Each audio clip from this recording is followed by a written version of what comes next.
सिकंदर, कहाँ थे तुम?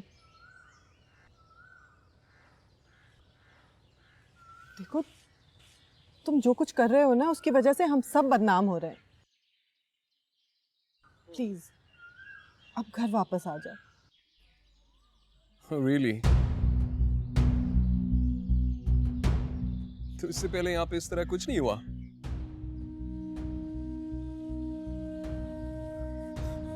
Think I'll stay here. Thank you very much.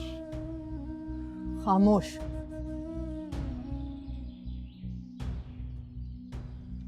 मुंह से लफ्ज निकालने से पहले कम से कम ये सोच लिया करो कि माँ हूं मैं तुम्हारी।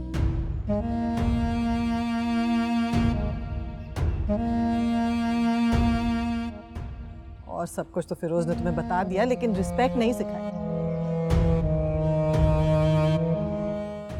आप किस रिस्पेक्ट की बात कर रही हैं?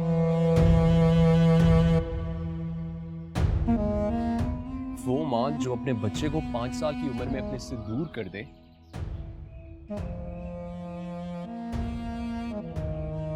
फिर 20 साल तक उससे मिले नहीं।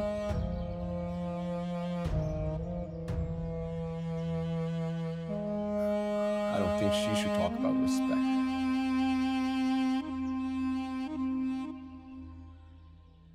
जानना चाहते हो क्यों हुआ ये सब? मैं कुछ नहीं जानना चाहता।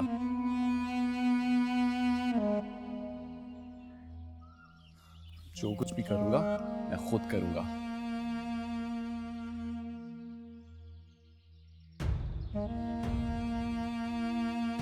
नहीं चाहिए आपकी कंडीशनल मदद।